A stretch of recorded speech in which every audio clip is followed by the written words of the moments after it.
90.7 WCLH, Wilkes-Barre, Scranton, and Hazleton. That is Jim Breuer and the Loud and Rowdy from his release, or should I say their release, Songs from the Garage. The last track on that one, The Unexplained, and on the phone with me right now, the one and only comedian, actor, singer, and all-around metal enthusiast and cool guy, Jim Breuer. Jim, how are you? I'm good, Ken. I'm feeling good. Got me back in the metal spirit, man. Good. Back in the metal spirit. We're always in the metal spirit here on Metal Mondays on WCLH. Always playing some great tunes and, of course, stuff from you, Jim. I'm excited this year. We got Priest coming around. Yep. I bet you Metallica comes back around. We got Alice in Chains coming around. And then, you got some of the newer guys starting to come back around. So Definitely. It's a good metal year. Definitely a good one. I know Priest is starting their Firepower tour right here in Wilkes-Barre, but Jim, you're actually located in New York, right? No, I'm a Jersey dude. I mean, Jersey, okay. Island. Yeah, I grew up in Long Island in the 80s. Lived on the same street, and then parents moved down to Florida when they retired, and I was there for about 2.5, 3 years, and then came back up north and stayed here and been living in Jersey for about 19 years. Cool. So never made it to the West Coast. Not a big West Coast fan. Always stayed East Coast, man. Yeah, East Coast is where it's at. I've been here all my life, and it seems like a lot of guys kind of in the same business you are, maybe be it the That Metal Show guys. They all seem to be Jersey guys as well. Yeah, Jimbo and Donnie and all them. We've always, of course, Eddie. Yeah. But we always, there's just, it is. There's something about the East Coast. It's real. The people wear their emotions on their sleeve. You always know where you stand. And I like that kind of living rather than, and they know how to debate and talk and just without my way is right and your way is wrong no matter what. Definitely. Yeah, we're not about that glamorous lifestyle like the LA scene, maybe, more hardcore. So, Jim, you're very active on social media. You're posting a lot of great stuff. One of my favorites were when you were doing the mock auditions for AC/DC with the singers. But oh my God, yeah, that was a while ago. But I hold it so dearly because I hope it's all right with you. I actually used that audio clip in a project I did here at school. I made a bar in a 3D program, and I thought, well, what kind of audio clip can I use for this? It was like a comedy metal bar, and I used the clip of you being Vince Neil auditioning for AC/DC. Oh, that's pretty cool. That's really cool. You know, when I did that, too, I remember, what the hell did I do? Oh, my God, I'm getting Alzheimer's. One of the guys I did, oh, my God. Mother, what the heck's his name? Danzig? Yes. Glenn? I did Danzig in there. Yeah. And now, it had one of the most viewed. I think it was, I think Metallica was number one, and I feel like Danzig was neck and neck, which surprised me out of everyone was doing. And I got a phone call about a week and a half later from the head of Metal Blade Records. Brian Slagle calls. He goes, Jim, Danzig called, and he saw the video. I went, oh, is everything cool? He goes, he's furious. Now, I met Danzig years ago, and I can tell you I'm scared of him. I'm generally scared of that human being. He's a wild guy. He's in shape. He's a fighter. I'm 50. I'm done with fighting. Fighting's over. So I started going. I said, well, he knows I'm kidding. Doesn't he know I'm kidding? He goes, he doesn't want to hear it. You know, Danzig, once he's locked into something, it's like a pit bull. He ain't letting go. I went, oh, God. Well, can you... I'm praising him. I'm putting him up with Hetfield and all these great. Doesn't he get it? It's funny. He goes, it's not. He's here, let me, he just walked in the office. So, all right, let me talk to him. And it was actually Rob Caggiano from Bull Beat and Anthrax who did my album. And he gets on the phone and goes, I'm just busting your chops, Brewer. It was, they scared the daylights out of me for about a week. But then I did find out Danvik saw it, and actually he was cool with it, thank God. I just thought that was really obscure that you used those sound bites. It's pretty cool. Yeah, definitely. And, I've never been a huge Danzig fan. I know, I think I've heard he's a shorter guy, so I didn't know if, yeah. So, I guess his strength would match up even if he was a shorter guy. But the Vince Neil one I used, I like that one because, in a way, you kind of taught me how to do a Vince Neil impression myself by just holding my nose. So I really like that one. Man. You hold the nose, and then if you hold it another way and get Klaus Mays, still loving ya, you do a little yeah. Just a little bit more melodic there. That's it. He's a little more melodic. That's it. It's like Dio and Brian Johnson. Brian Johnson's Mother Screamer! And then you put more of an operatic, and you got Dio. We're off to the witch! A little more pronounced witch. Yeah, Brian versus Dio. Yeah, I definitely see it there. For you whenever you need it. Yeah. So speaking of that, like I said, that was on your social media. And once again, if you're just tuning in, everyone, of Wilkes-Barre, I'm on the phone with comedian, singer, actor Jim Breuer. And on your social media, Facebook, for anyone who wants to go and follow you, I saw a recent live feed that you did from the Chance in Poughkeepsie, New York on this tour. And I was just wondering, well, obviously, how the tour is going in general so far. Tour's great, and it's coming to an end, and I'm about to start another new hour. So I'm also start I got two different things going. This tour kind of ends, and I'm doing this thing at the Paramount in Long Island, and that I bring the band along, where it's sketches. It's filmed sketches playing on a big screen. It's stand-up comedy. It's storytelling, and then funny rock stuff at the end. The tour itself is just stand-up, and that actually ends at Wilkes-Barre. The Priest begins, and I end. So that's going to be a fun night for me, because not only am I going to do what I want, I may stay up there a little longer and take requests and all that jazz. Awesome. So if anyone's listening out there in Wilkes-Barre, just put a date on that. February 24th is Saturday. Jim's coming. And then a couple days later, we'll have Judas Priest. Definitely a great match. And Wilkes-Barre is in for a treat in both scenarios. Jim, I kind of want to talk about your stand-up. And I had a question because I'm doing an interview, so here goes the question. But anyway, you do a lot of bits about bands. Notably like Iron Maiden, Slayer, and everything. And I wanted to know if you've ever had a bit about a band who maybe wasn't as big as, say, a Metallica or Judas Priest, and maybe you kind of reserve that and don't put it on or send it to your audience, specifically with a TV recording, and maybe just so do you have an example of that? Well, I would do. I did this thing called the Motorboat and Shiprocked, and a lot of times I go on there and I do impressions of Volbeat or Five Finger Death Punch, where my generation really, unfortunately, don't even know those bands, but they're extremely popular.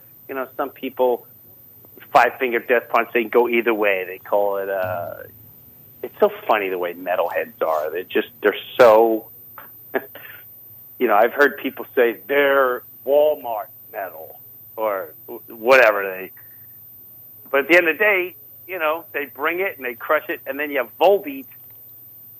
But to me, I have done and I do impressions of Volbeat's easy. It's just, to me, it's Elvis Metallica, really. Yeah. At the end of the day, he's Elvis.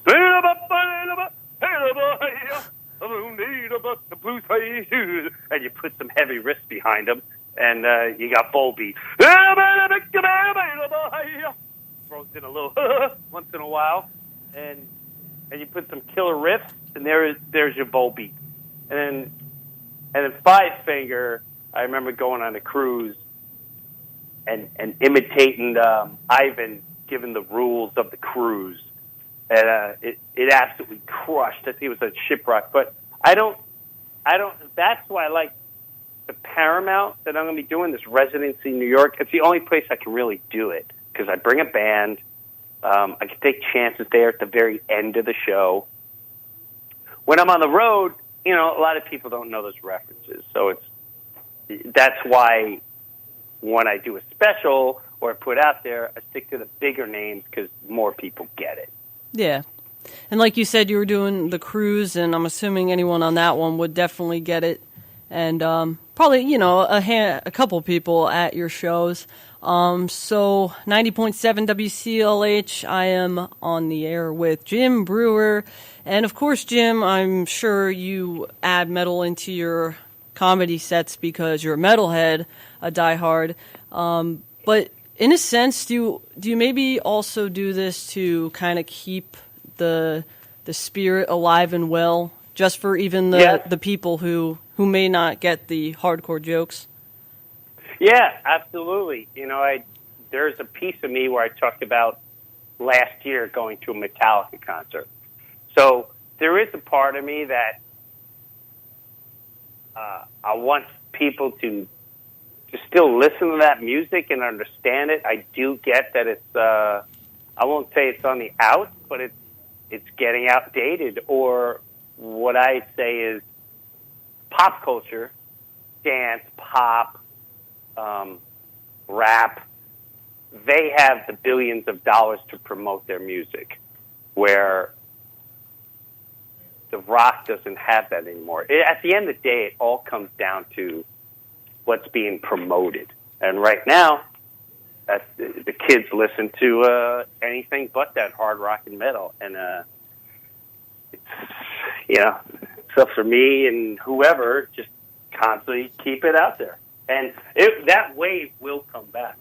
It will come back. It's only a matter of time before there's some rebellious kids singing about something that look a little wilder than everyone else, and they're tired of the pop culture, and they're tired of politics, and they're tired of news, and they're going to come out screaming for vengeance, no pun intended, and it'll be on the forefront again. Yes, I agree that metal will become the new counterculture. And I'm here at the university, and there's not a big metal crowd in terms of the young folk. But I like to think that even though I'm a metalhead and I like, of course, playing music on Metal Mondays, that I also get the chance to, in a sense, keep it alive like you do. And I'm grateful that you do with your comedy. So I want to get to your album that we heard, Songs from the Garage. It's about 2 years old now, and you kind of mentioned what you do in comedy, bringing and keeping that scene alive, and maybe giving it to younger generations. I know in your press release for the album, you wrote that it was important that parents and their kids could listen to it. So I wanted to know, as you as a father, was it important for you for your children to be interested in hard rock and metal, or did you try directly or indirectly influence them?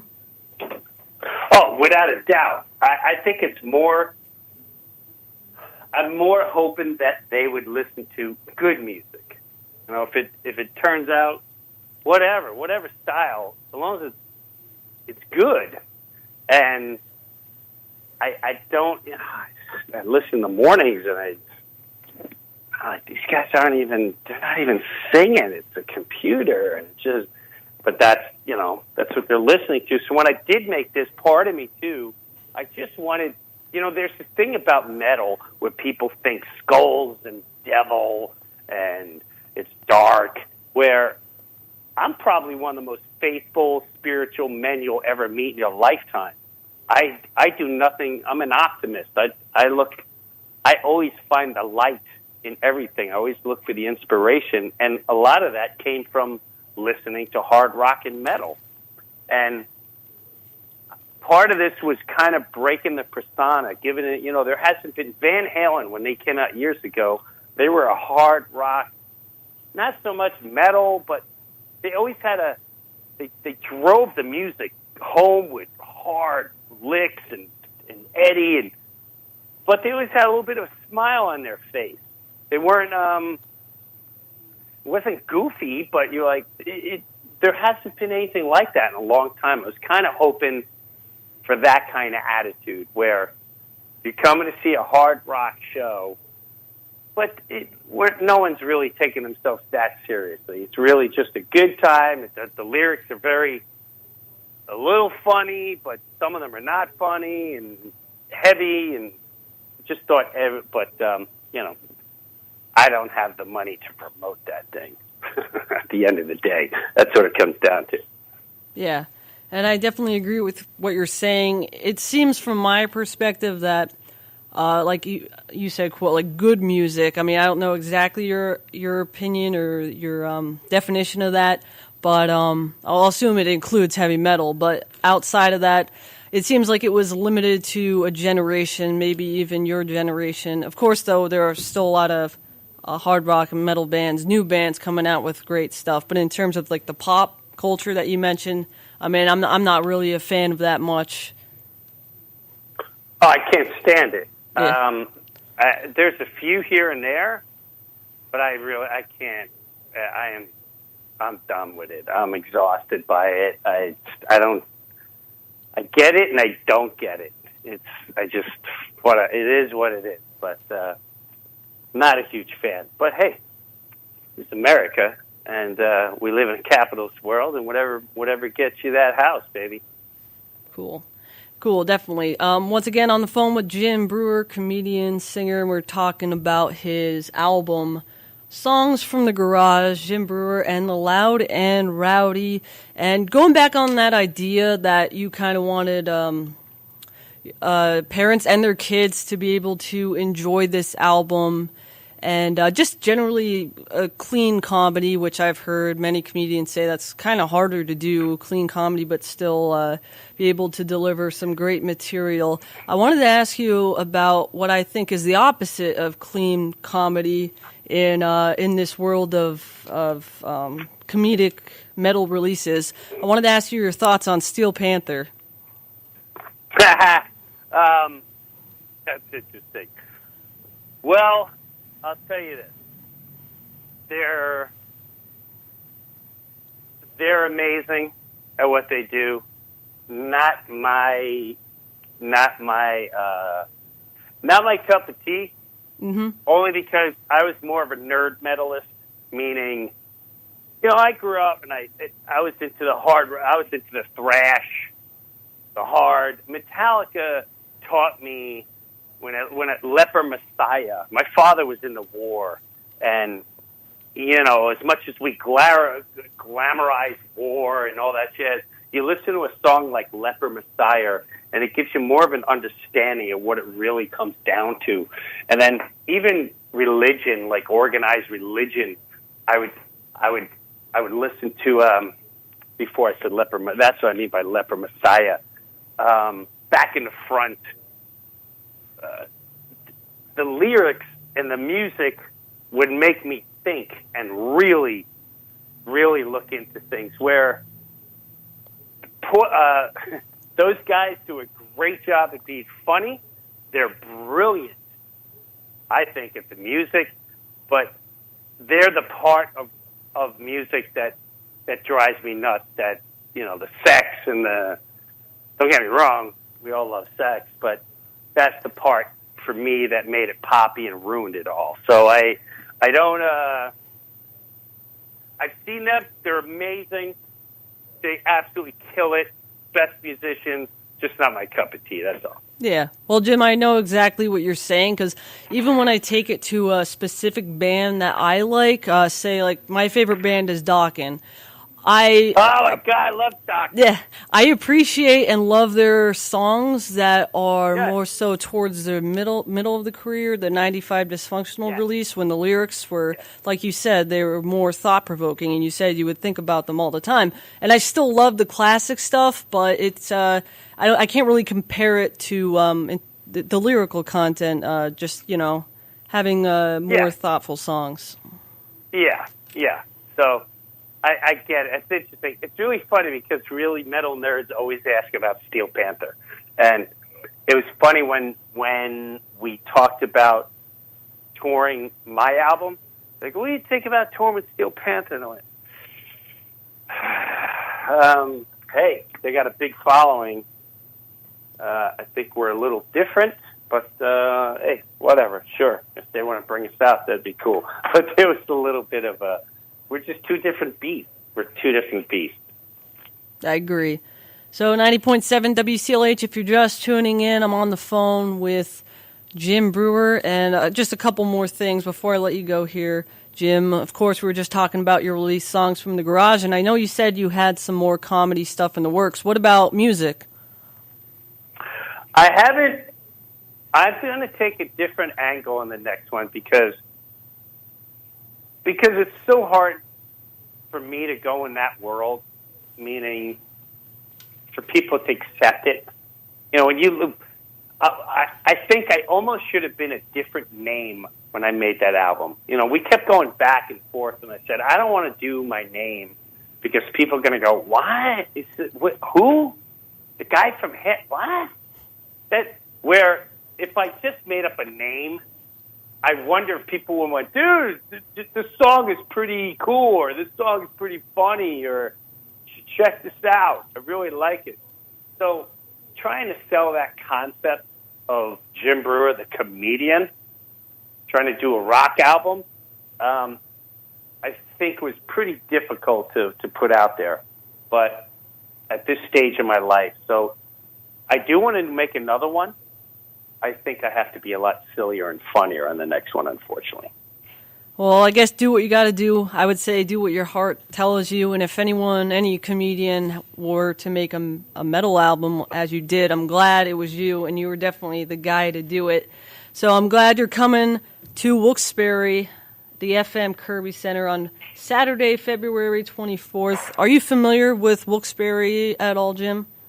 Yeah, I think I've been there a couple of years ago. I think I played with the late, great Ralphie May many years ago. I could be wrong, but I feel that I performed there with him. Well, I definitely look forward to it. And before we go, do you have any last words to the people of Wilkes-Barre or Wilkes University in regards to anything, metal or just the show? Keep the horns up, baby. Keep them up in the air until the day we're down in the grave. Horns up. I'm raising it right now to the people outside the studio. They didn't give me the double horns back, but they look like an interesting group. But I look forward to raising my horns at the Kirby Center on February 24th. I'm sure you'll see a lot there. So, Jim, can you pick a song from Songs from the Garage to take us out of the interview? Woo! All right, let's go with something. But let's go with let's see. You did this. How about Mr. Rock and Roll? No. Wannabe. Play what? That's my favorite song. Wannabe, and that's my inner rage towards pop culture. Yeah, I was listening to it the other day. And I know what you mean. Just about how would you describe it? I know I read in your press release, basically not being yourself. And I know the lyrics kind of mention dyeing your hair and wearing leather pants. Yeah. Yes, getting a pet monkey. Yeah, injecting your lips, getting boobs just to make them bigger. Like, are we really? Not understanding the soulless that's jumping into society. That's the scary part. Listen, we're all here for a reason. We're born a certain way. We look a certain way. There's a reason for it. Give it a chance. Be yourself. Don't be a freaking wannabe like all these jackasses on TV that are fake. Couldn't agree more, Jim. So here it is. Thanks once again. It is Jim Breuer and the Loud and Rowdy from their Songs from the Garage release. It is Wannabe. Don't be one. And keep it locked right here on 90.7 WCLH in Wilkes-Barre. Take care. Thanks.